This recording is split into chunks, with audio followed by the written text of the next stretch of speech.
taking the victory lap here with our boy Big T. Massive takedown PGA last night. Shipped the Millie. The Twins got the job done for our boy Hoop. Won him $100K. Won him a live final seat. JSU shipped $200K on, I think, just $1,000 worth of entries. He had a monster night.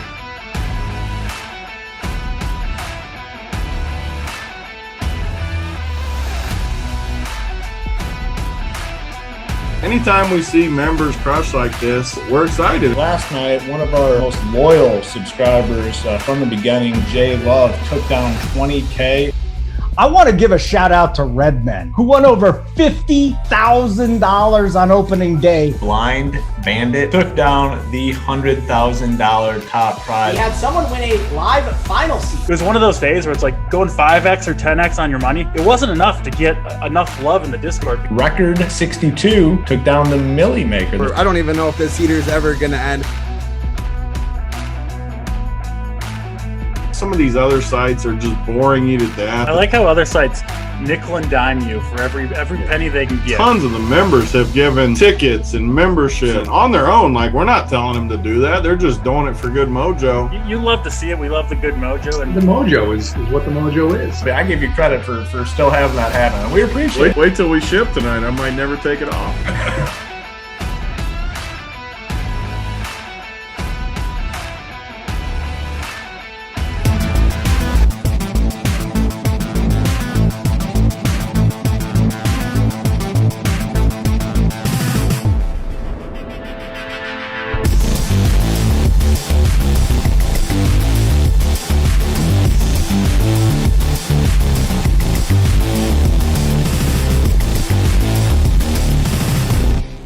Hey, it's Holden. Run Pure Sports. We're calling this the weekend news dump. Probably because I told Tony not to release the schedule to dump it on a Friday night. And then JSU wanted us to do the show at like midnight on a Friday night. We said, screw that. We're going to do this when people are actually awake, and we're going to do it. And I got Tambo with me. I got the Bobby Gomes with me. Limoncello. Oh, Bobby Gomes. How are you, buddy? It's good to see you, pal. How are you, Holden? My old neighbor. Yeah. Nice to see you. Yeah, it's wonderful to see you too. Tambo, what's going on in the Atlantic time zone these days? What's happening in Canada? Just socialism? Is communism taking over? Is that going to affect how we deal with these injuries today? No, not at all. That's what's good. Like you said, it would have been 2 a.m. Atlantic time if we did it the way you said, 1 a.m. Like, this is just the worst. So I'm excited to be on. There's a lot to talk about. I think there's plenty of injuries. I love the name of it, the Weekend News Dump. You know, at RPS, we got a conversation about how we go about those things, shirts on, shirts off. But I'm certainly excited to be here with you two fellas. Well, that's what they call it in the media business too. It's just a news dump. If you got any important news, you let it go on Friday, and then nobody thinks about it. Except here, Friday is a very important day for DFS players. So we're dumping you the news, but let me tell you what's going on real quick, and then we'll get to some big news. There's big news concerning the Saints. We got Saquon, we got OBJ, we got Wentz, Eckler, so much going on. But RPS NFL 15, that promo code's get you 15% off the monthly subs for the life of the subscription. Tons of NFL content here. You've seen it all week, 2:00 Eastern every day. We got a new show. Today, we got a new show. We got members winning big prizes nightly. We got the big guys out there in Philly right now trying to take down a baseball millie. And for what I understand, if any of them win 100K or more, they are absolutely going to do the RPS golf tournament. So we're all invited. And Tony, nice enough to say that he was going to pay for all our flights too. So that's really nice. Better be paying for all our flights after the year he's having, right? Yeah, no shit, man. That's he's just rolling.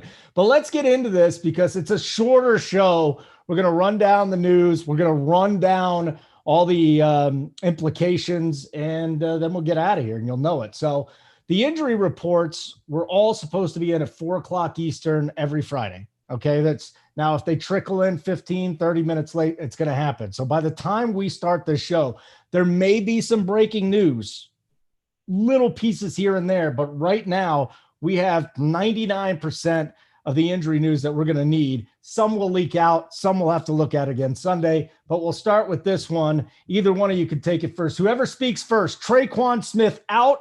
Who benefits on the Saints? Who wins? Who goes first? Let That's Tambo Bobby. take it. All Yeah, right, Tambo. He deferred. Bobby to loves. me. So here's what I'll say. Bobby loves it, but give us the takes because I know you love the Callaway chalk this week. So let's talk about Callaway, Deontay Harris, how it might affect other guys.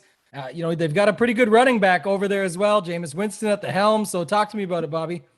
Yeah, I love basically the Callaway chalk. Just going to be thoughtful about how you play it, right? If you're playing 150, you got to, when you build your groups, just can't build him just as a one-off and he's in there, right? Like you can pair him with these guys, Jameis Winston, Deontay Harris, I think gets a big bump in this situation. Adam Trotman, Juwan Johnson, obviously Alvin Kamara. I like the 4-man stack of Callaway, Deontay Harris, Jameis Winston, and Kamara. I think that's pretty interesting if you're just trying to be different in terms of like your overall lineup ownership, which I think that's kind of the key, right? Is your singular lineup ownership. So yeah, that would be pretty, I don't mind playing Callaway, but the guys I think that get the biggest bump are Harris with Traquan Smith out. And I still think Callaway is going to see even more of a bump at 3-4. So I don't think he's horrible to fade, right? What do you think, Tambo? Yeah, a couple things. I made fun of Bobby for that because we were talking earlier about like a one-off of Callaway. One thing I think for certain is the way he just said it. This game is actually pretty interesting. It's one that I don't think as many people are talking about. It's obviously, so it's not in the Superdome, by the way. It's I forget where they're having it. They had to move it. That's right. Thank you, Holden. So, maybe not the same. Normally we talk about that you talked about the boys tonight being in Philly for the MLB live final for DraftKings. It's the Coors field of NFL, but we don't have that this week, being that it's not in the Superdome, but still the matchup is still there. I think it's a good spot. I liked what Bobby said, the part about stacking them up. I think if you go Winston, so everything in football is about stacking. I talk about stacking in a little bit of a different sense where I'm saying, if you're going to play a chalk guy like Callaway, I like to stack the stack. So, stack the chalk and use it with more people. So I really like the call he made there. Winston, Alvin Kamara, you've got Callaway, and then someone like Deontay Harris or Troutman or something like that, where you can have a completely unique stack, still have the money left over to start pounding in those running backs, which usually are the better chalk, if you will, like CMC, and you've got Cook this week and all this stuff to go in there with it. And then, of course, coming back the other side on Green Bay, they do have Devontae Adams. So I think there's a lot of ways you can look at it this week. That's how I would do it if I was going there. But with Traquan being out, it certainly does open up a lot of opportunity for the New Orleans side. Yeah, and Izzy, our buddy Izzy, one of our subscribers, said Juwan Johnson time. So, we'll see. Troutman's getting healthy for week 1 is what I'm seeing here. In all likelihood, he plays, right? I don't see anything wrong with Troutman. He had that ankle injury, but I think he's back. So if Troutman's back there, then so he escaped any major injury to his ankle and his foot, and we'll see if he plays. Like if he plays, Johnson's out of it. Last guy to bring up, Lil Jordan Humphrey. Great name. Any interest? Not for me. No. I think there's too many options on week 1. Yeah, not for me. Too many options, like Tambo said. All right, let's get out of this. Odell Beckham Jr., they've been saying this offseason the Browns are going to play it nice and patient with him. The news coming out this week was he's going to be ready for week 1 in all likelihood. Well, he's questionable now, Tambo.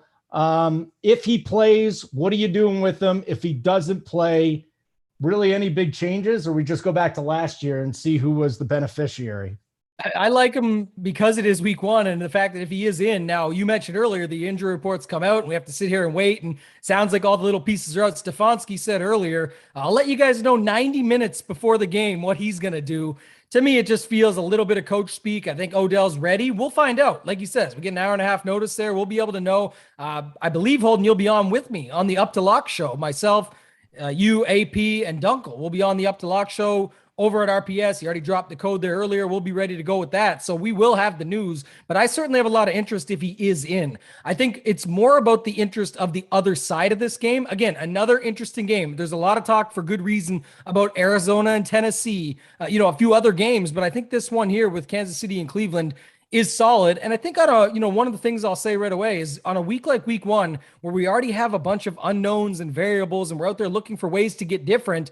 If you're doing that in every spot and these cheap plays at wide receiver and all these other plays are a little bit more unknown, I like the Kansas City side quite a bit. And then obviously having a guy like Odell running it back at that price that we normally never see him at, just based on a previous injury history from the year before, I'm okay with it. Baker looked a little bit good down the stretch as far as the season ended, getting comfortable with that offense. And I think it could be a spot where you go back to Odell if he's in. So I'm excited to see him get ruled in and then play him this week for week 1. Bobby Gomes, any fallout from this for OBJ? You like him? No. Yeah, I think Tambo made a lot of really good points there. Interesting Odell, like this is typical Odell, the drama right up to lock. We'll be waiting to figure out if he's going to play or not. He'll likely play, just the feeling I get. This game's going relatively unowned for the highest hold game on the spread on the slate, right? So, and it's more due to pricing. So I like the Odell call. I think he's fine for tournaments. Definitely a good play. And the rest, yeah, like all the plays in this game are great. I think JSU will probably talk up Chubb come Sunday. I know he's a big Chubb guy. Chubb's down at 7,200. Yeah, Odell. I think Odell plays, and I think he'll be fine in tournaments. We don't talk too much defense, but we will today on this show. I do think an interesting note here is that Jeremiah Owusu-Koroma is going to end up starting at linebacker in the nickel formations, and I think that kid is going to have a massive impact when it comes down to passing game, and we'll see what he can do with Chubb. But that has nothing to do with the weekend dump. That's just a piece of news. Let's keep going here. Bobby Gomes, Carson Wentz back. Xavier Rhodes out. Let's start with Carson Wentz and your prognosis on the Colts offense. Yeah, so I think this is a very interesting game. Opened as the highest hold game on the slate, went down to 48 once Wentz was injured and the guard was injured, and it's back up 2 points, I'm pretty sure, up to 50, unless it's changed within the last 24 hours. But yeah, I don't mind Wentz. Like, I think he's a good play. I like both quarterbacks in this game. The interesting news with Rhodes out, like, I think it's a bump to these Seattle receivers who I already had intention on playing anyways. I think you play like at most one, like you of the studs, you play at most one, and then you go down to like a D. Eskridge or a Gerald Everett. I like Lockett and Metcalf, to be honest. You're just separating them. Lockett was hurt for the majority of the year last year. He's going to be back. He's healthy week 1, or for as long as he stays healthy. I think he's a good play. And obviously DK's a usage monster. So those are guys I'm targeting. How about you, Tambo? I'm not a Seattle fan at all, but I for some reason always find myself cheering for DK Metcalf. I just like this guy. He's a big dude. He goes out, he gets the job done. He doesn't make mistakes. If you remember the play from last year, where he just ran the dude down completely from like 90 yards back, picked up the Jets and took him down and saved the pick 6. That just makes you love a guy like DK, but I think he's going to get very popular here. Just the way this news came out on a Friday afternoon, you already saw all the rocket ship emojis, tweets come out. Everyone's in on it. I like Gerald Everett actually here. It's kind of sneaky, I think, where we have a tight end position this week, which we'll talk about this week on RPS. I know tomorrow we've got the Off the Chalk show, and this is sort of a perfect spot. I'll give a little bit of a teaser for it because Kelsey and Pitts are pretty much showing up in every lineup that I can see people building right now, because Pitts is probably the cheapest we'll ever see him. It's hard to deny that, and I get it. Same token, everyone has money to spend because of all the cheap wide receivers. So you see Travis Kelsey pop into a bunch of lineups. So, you know, for me, a guy like Everett makes sense as almost like a DK Metcalf-esque type player, a big dude. Russell Wilson has loved the tight ends. We've seen him throw to Dissly and other guys in the past where he utilizes them. And then Lockett's always a potential. I'm with Bobby on the point of using one or the other. I don't really like it as much of a stack because I don't think it's as condensed as somewhere like Kansas City where you get Mahomes, Hill, and Kelsey. It probably just is them. In Seattle, it's usually either Metcalf or Lockett, not both. So you could go with like a Lockett-Everett stack, or just go with Russell Wilson and Everett and worry about the rest and go away from those wide receivers and pick up some of the running backs elsewhere and spend the money there. Yeah. Rhodes is out, so that's huge for DK. I mean, does that affect Lockett very much too? Or is that more just the DK thing? Because Rhodes is going to be on him. Oh, also I hit his prop at 73.5. Then the Xavier Rhodes news come out. Now it's a 74.5. And I still like the over on his receiving yards. But Tambo, just back to that real quick. What about Lockett? Yeah, what I think about Lockett is just one of the things where, like I said, it's one or the other, and that's kind of the benefit of week one, especially if you're playing a lot of lineups. You're certainly looking for the outside outcome. I can almost guarantee when we get to ownership tomorrow on the Off the Chalk show that we're going to see DK's ownership shoot up. We'll see Lockett's probably stay pretty similar. People just want to go to DK here, and I think one of the things is you think about Russell Wilson rolling out, getting open. He's the best at scrambling. Him and Aaron Rodgers are two of the best quarterbacks at sort of getting away from contact and then just finding someone wide open. And that's why you see a guy like Lockett be available, because he's open, he's fast, he's healthier, he's down the field. It can just happen. And all of a sudden it's one play, maybe not break the slate. If it happens 2 times, 3 times, of course it breaks the slate, but it's definitely a guy that has a ceiling opportunity there. So I do have interest in Lockett here for sure. Bobby, real quick, any interest in Lockett? Yes or no? I have, like I said, if you group them away from each other, I have interest in both. I think I'd play Lockett with Everett and would play Metcalf with Eskridge, just because in larger field tournaments for Eskridge, he's just a pivot off that low value chalk, and he's in a dome and he's a burner. Like, that's pretty much the thought process behind it. Okay. That would pretty much be it. I mean, I've been playing DFS, and there's a thing called Sandbox in 1999. Half the people watching weren't alive. And then Star Street. I mean, on and off for like 20 years. And I got to tell you, over the last year, I have learned more than I did in the first, let's say, 19 years. It's absolutely amazing what we got going on here. I've just learned so much, and you can too. RPS NFL 15. That's the promo code. Get you 15% off monthly subscriptions for the life of the subscription. Tons of NFL content coming out. Code only works until the Sunday. So that'll be it. After Sunday, you're done ski. RPS NFL 15 promo code. This is the weekend dump. When all the news comes out on Friday, the final injury reports come out. Tambo, Bobby Gomes, myself, we're going to get you the news, and we're going to tell you how it affects your DFS lineups. Bobby Gomes, let's start with you on Austin Eckler. He went back to practice. There is some word from the coaching staff that he'll likely play. If you see him active on Sunday, is he in a lineup? So I was pretty bullish on Eckler just in terms of the year, but just going into Washington, I think it's a difficult matchup. I'm not sure if he's going to get the goal line there as well. I think Roundtree could get some of that. And if that's the case, it kind of hurts his ceiling, where a lot of people are going to be able to spend up for running backs that can eclipse that ceiling if he's not seeing the goal line carries. So I'm not really high on Eckler this week, but for a season long, or I hate season long, but I'm bullish for him long-term for the year, I would say. How about you, Tambo? What do you do with Eckler this week?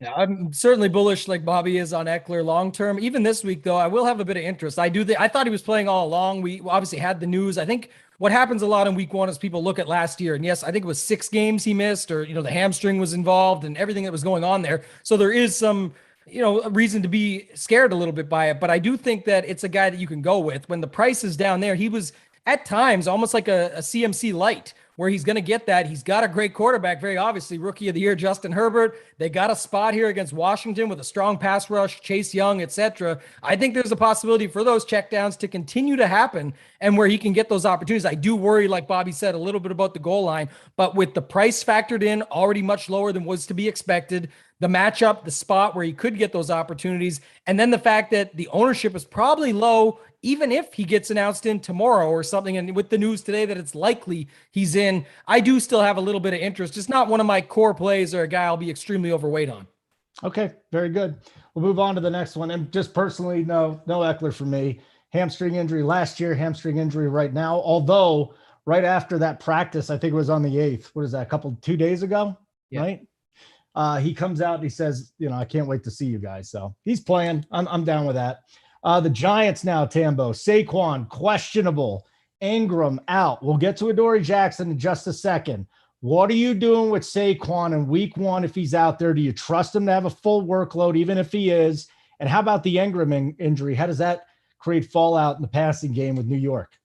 Yeah, it's not a game I'm extremely high on anyway, so it was kind of interesting in that perspective. Like with the Ingram news, for example, I think it's Kyle Rudolph we're looking at there. And, so not too excited about that. Never big or high on these Giants pass catchers. But for the Saquon one, I think is extremely important. It's a price you'll likely never see him at. Like imagine he comes out on Sunday, has 150 and 2 touchdowns. You'll just never see it again as long as he stays healthy. So Another one kind of like Eckler, where it's a wait and see approach, but if he falls in, then so be it. Not someone I'm high on, not someone I'm looking to chase or get after. There's no reason to. I think there's just so many options on this slate, and it's not like the Denver D is the worst. They're not great, but I just say like there's opportunity there. It's not something I want to get after and go too heavy with this week. All right, let's go to you, Bobby Gomes. What are you doing with Saquon? Anything in the Giants pass game in a very tough matchup against the Broncos? Yeah, so it's a 43-point total, right? Like we shouldn't be too high on this game. I think Tamo hit the nail on the head with basically staying away. Saquon, they'll probably ease him in coming off the knee injury, so not that I'm really too thrilled about playing. And then for Giants pass catchers with Ingram out, like total is what it is, and I think there's just better plays all around. Anything on Adoree Jackson, guys? Cornerback going to be out? Yeah, I mentioned it earlier a little bit before we got on. I just saw that one pop up last minute. It's not extremely interesting, but I do think that there'd be a possibility if you want to have a mini stack or a one-off with a guy like Jerry Jeudy. He's a guy. So Bobby talked earlier about guys he's on a little bit for long-term and who he's bullish on. And that's a guy I just think is extremely talented. Obviously the quarterback sort of back and forth situation there, they locked it in. But I just think if you look at Jerry Judy's talent, I think it's just too much to avoid. And if Adoree Jackson's out, like he may be here, the speed and the opportunity and the route running of Jerry Jeudy, I think is worth it, where I'd be okay with him as a one-off. And also at his price, it's kind of interesting for week one because everyone wants to play like the 3 to 3.5K guys or go up to like the high price guys. That middle range is getting ignored quite a bit. I think Jeudy would definitely be a guy that falls in there and could have himself a big game regardless of the outcome and the total. All right, the next guy we're going to get to was false murder allegations. At least we believe they're false. Yeah. For DeAndre Swift.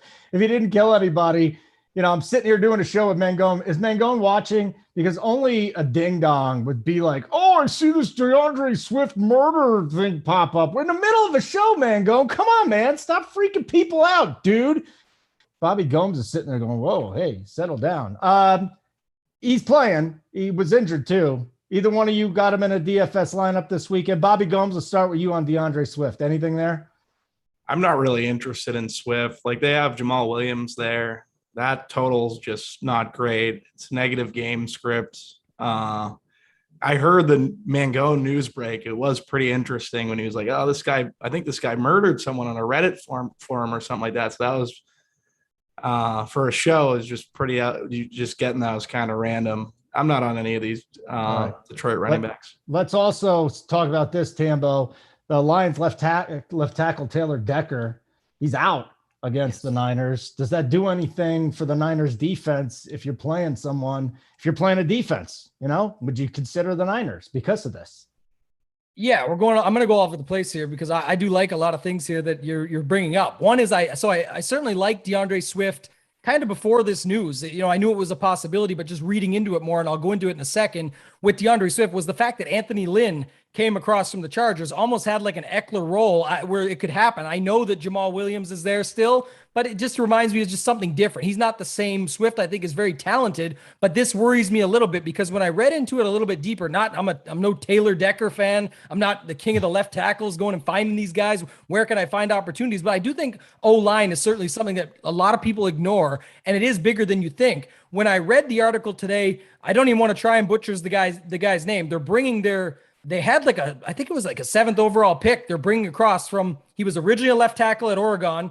He goes and plays right tackle or trains for right tackle, which guys in the article compared to, I'll just say it, wiping your ass with the opposite hand or writing your name with the opposite hand. It's tough to do. You have to completely train for that.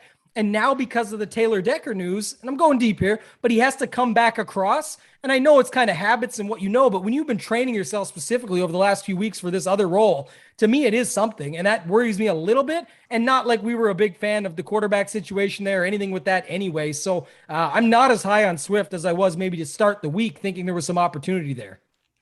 Which hand are you, lefty or righty? I'm a righty. Personally. All right, so when you take your shirt off, try and wipe your ass with your left hand and tell me how difficult it really is. Take your shirt off with the left. Yeah, I don't think it's that difficult. I don't think it's that tough with the butt wiping thing. Going from right tackle to left tackle, yes. The whole poop thing, come on, man. This is the dump anyway, so we can talk about it. I didn't say it, but it's the dump. We had to bring it up. Yeah, it's a disgusting name. I wasn't. Hold on a second. Marshawn Lattimore, full practice, good to go for Sunday's game. Just want to throw that out there. I don't think it really matters. He's not young anymore, but Devontae Adams could do whatever he wants to anybody. Let's talk about the Jets, guys. Tambo, no Jamison Crowder. Now, Keelan Cole, some of you guys might not even know when he was on the roster. Keelan Cole is out. So it'll be a thin down Jets wide receiver core depth-wise. I mean, Crowder, very important in this offense. Who gets the bump for the Jets? Yeah, it's obviously more that people are looking at. This is a slate of Moores. We talked about this earlier. DJ Moore, Elijah Moore, Rondale Moore. You got all these options in Moores, but this one here is more so for Elijah Moore. I think that's the obvious. He will be popular. It is what it is. If you look at it, the Keelan Cole, I've got nightmares about this guy. Every time I tried to play Westbrook at Jacksonville and then Keelan Cole would have 2 touchdowns somehow, whatever it might be, whatever. But it definitely does add to it for more. So I think that's something. The interesting part here is I wonder, it almost seems like Corey Davis is a guy everyone thinks is sneaky, but is actually still getting ownership as well. So I think this is a very similar situation to what we looked at earlier with the Saints, where yes, Callaway we know is going to be popular, at least somewhat, but are people going to play him with Deontay Harris and then with Kamara and with Winston? Here you can go backtrack as well. Zach Wilson and Moore, obviously both rookies. I think that's a play you could put together if you want to do it that way. Not many people will be on Zach Wilson. Carolina, and that game could be very back and forth. So if you want to stack up the Jets side, get, CMC, DJ Moore, someone like that on the other side, there's definitely opportunity here. Obviously, Robbie Anderson will be popular on the opposite side as well, but I think there's ways you can utilize Moore and still be different. A big talent. A lot of people are talking about him, excited about him. So I think you just got to find ways to be different with him, almost like the Callaway situation from earlier. Bobby Gomes, let's talk about Moore in particular. What's your take on him week 1? Yeah, just this game in general, it's like the bad game that looks like it's going to go off. I like Elijah Moore, especially with Keelan Cole and Jameson Crowder now out. A lot of people are going to correlate him with Christian McCaffrey because you can, and he's 3K. They're in the same game. Yeah, you just have to get different about how you play him. I think Tambo just gave a great breakdown on how to do that. So that's pretty much it. Simon wants to know if it's Mims season, guys. It sounds like the same situation I just brought up, how Keelan Cole used to bust me. We've got all these other thoughts, Simon, and then it's going to be Mims season. So thank you for that. Appreciate you for reminding me in advance. The foreshadowing set. Can I just ask you something off the news thing here? Is there any Jets running back you would even consider? And if you are going to consider a guy down the road, who would it be? Either one of you Jets running backs? I mean, it's 3 guys. Bobby, that's local to you. What's your opinion on the situation? I usually stay away from New York, 5 hours from Jersey. I usually stay away from running back by committee. That just becomes a muddled up situation. It's really tough to kind of pinpoint who the guy is, and they're the Jets. Like, do you really want their running backs? I know Salah's going to come in there, bring in the running game, stuff like that, but I'm not trying to get too many Jets running backs in my lineups. Okay. Yeah, I didn't think so. I was just bringing it up. And maybe down the road, Michael Carter will separate himself from everybody else. Hey, it's a free show. We got 100 watching right now. This will be big tonight and tomorrow. So why don't you hit the like button for us? I never even thought about hitting the like button. We're launching a new show. I'm excited. Let's see if we can get to 60 by the end of the show. It doesn't matter if we do or not. We're still doing the show for you, but let's see if we can get to 60. That would be nice. RPS NFL 15. Again, that's our promo code, 15% off monthly subs for the life of your subscription. Tons of NFL content. You're already seeing it. I cannot wait till Saturday night, late Saturday night. I'm going to log on. I'm going to see the cores. I'm going to see Big T. I'm going to see JSU. I'm going to see everybody out there. Maybe Bobby Gomes, some Tambo, all the big dudes coming out with their cores. I'm really excited about this. Week 1, a couple days away. Last night was awesome too. Emmanuel Sanders. Tambo, I know you wanted to talk about this one. He's questionable with the Bills. If he doesn't play, whose season is it? You know what it is? Gabe Davis season. Gabriel Davis, man. I think, again, we've seen it. We saw it even last year. There's always opportunity in there. When you've got a quarterback like Josh Allen, anything's possible. And this is a guy where, well, it is somewhat condensed. It's not as much as you might think. Obviously, he's got Diggs there. That makes a lot of sense. Easy to go to. This is where, back to the previous situation where I talk about stack the stack. Bobby brought it up. The mini stack was CMC and more. I'm saying bring other guys into that mini stack the mini stack. And I'm saying the same thing here. You're going to see guys play Allen and Diggs, no doubt, and run it back the other side with one of these dudes. There's so many options. Najee Harris, there's all the receivers for Pittsburgh. Don't have to go into all of them, maybe besides Juju, who won't be popular, but Chase Claypool season. Everyone's got Deontay Johnson, drops or not, seems popular. I like him this week. So there's ways to run this stack, but I think bringing Gabe Davis into it and then finding the run it back from there on the Pittsburgh side would be a way to go about it. We know notoriously, I talked about this last night on the Mayo Media Network. I did a show there with JT Hayes from RPS as well. It was a lot of fun. We talked about how Pittsburgh is just, and Big Ben, notoriously bad on the road. It's just a thing. And, the jokes are out there, him at the hotel the night before, whatever he might be doing or going on. But who knows what Big Ben's up to when his night's off. I'm just saying he usually comes out bad. This team usually comes out bad, and it makes up for the opportunity. So if Buffalo is putting it to them and we have these opportunities with these wide receivers, or if Sanders is out, then you do have a stack that you can build there, I think, regardless of how these defenses are heralded along the stretch. Campbell, let me just bring this up to it because I like the Josh Allen to Gabe Davis thing. Diggs is always going to be big. If you want to run it back, I just bet over 3.5 receptions for Najee Harris. And you say you don't run it in a possible blowout of games. Yeah, I think Najee Harris gets 5 or 6 catches. Sure, everybody's playing Juju or Claypool or Deontay. Why not look at Najee Harris in a run back, even if it's a blowout? Yeah, I'm with you 100%. I'm not sure Bobby wants to go, but I'll tell you real quick, just on that thought, I'm with you 100%. I don't know why people would ignore that. He's young, he's fresh, they're likely to be down. Think about how they use James Conner. It's just a safety blanket for him to go to. Ben just keeps going with it, and they just throw so often, right? You've got him, and you could run it, even if you want to run a full game stack. I wouldn't be opposed if you want to run something like Allen, Diggs, the obvious, plug in my guy Gabe Davis, especially if Sanders is out. Beasley was a possibility, but then you've got Deontay Johnson, who's just going to continuously get 10 plus targets, or very likely to, regardless, hopefully, of drops. Hopefully he can catch it. And then Najee Harris, like you said, it doesn't take much to get 3.5 beat and put up 4 catches. So I'm with you there 100%. What do you think there, Bobby Gomes? Can we run it back with Najee? And do you have any take on this Buffalo situation? I think one of the main things Tambo just said is they're going to throw it so often, and it's going to be both of these teams that are going to throw it so often. I love the Gabe Davis call because everyone's going to skinny stack Josh Allen, right? That's like pretty much the predominant build with Diggs and Allen. And I think that getting away from it, you can go to Gabe Davis, Cole Beasley, even love Cole Beasley in this game. I think he's not being talked about enough. I know his price is a little bit higher than Gabe Davis's, but he's going to be working the slot versus Pittsburgh. Pittsburgh traditionally gets burned in the slot. I love Cole this week, like the Gabe Davis call. And the run backs are great. Najee Harris, Deontay, Callaway, what's his Claypool? Sorry, not Callaway. I think it makes for a really. You love Callaway this week. You're so obsessed with Callaway this week. I'm so upset. Yeah, I'm playing all the Callaway. No, I just, Claypool, Deontay Johnson, Najee Harris. I like the over 3.5 on Najee Harris. They can't run the football. Like, they're just going to little dump passes. Deontay Johnson probably sees a little bit less because Najee Harris is getting a bit more this year.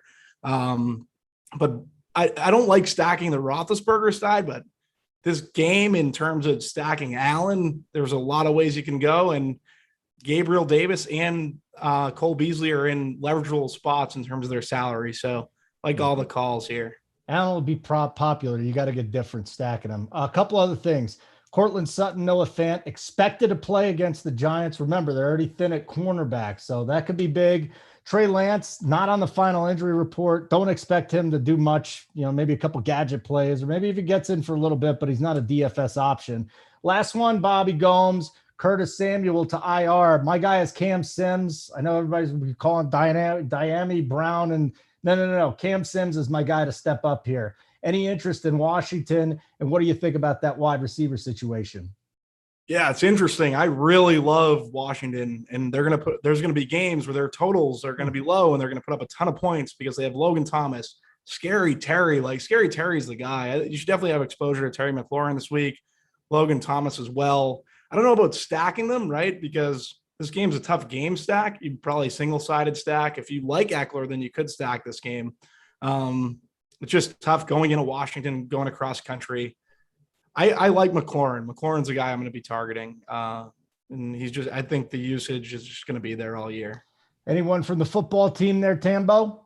Yeah, a little bit more to talk on this game as well. I'm always long-winded with my stuff, but it's because I like the spot, and I can already see the tweets where you turn Diami Brown into Dynamic Brown, and he just takes it to the house, and that happens. But one thing Bobby said there that I think is actually uncommon in some cases, people just naturally want to look for next in line in a guy like Brown when you have a guy like Scary Terry sitting right there who's kind of getting overlooked because, like I said earlier, people are going high or low. He's kind of in that mid upper. Yeah. He's not really that popular as of right now. So I think that makes sense. Another thing I brought up on the show last night with JT Hayes, and I might be crazy, I called it disgusting. I was open and honest about this, but everyone loves Fitzmagic. I call him Fitzmaniac because this guy is wild, but he rides for his team and they ride for him. And he will literally run into a brick wall. And I said this last night, but by a brick wall, I mean any linebacker in the way to try and get in the box.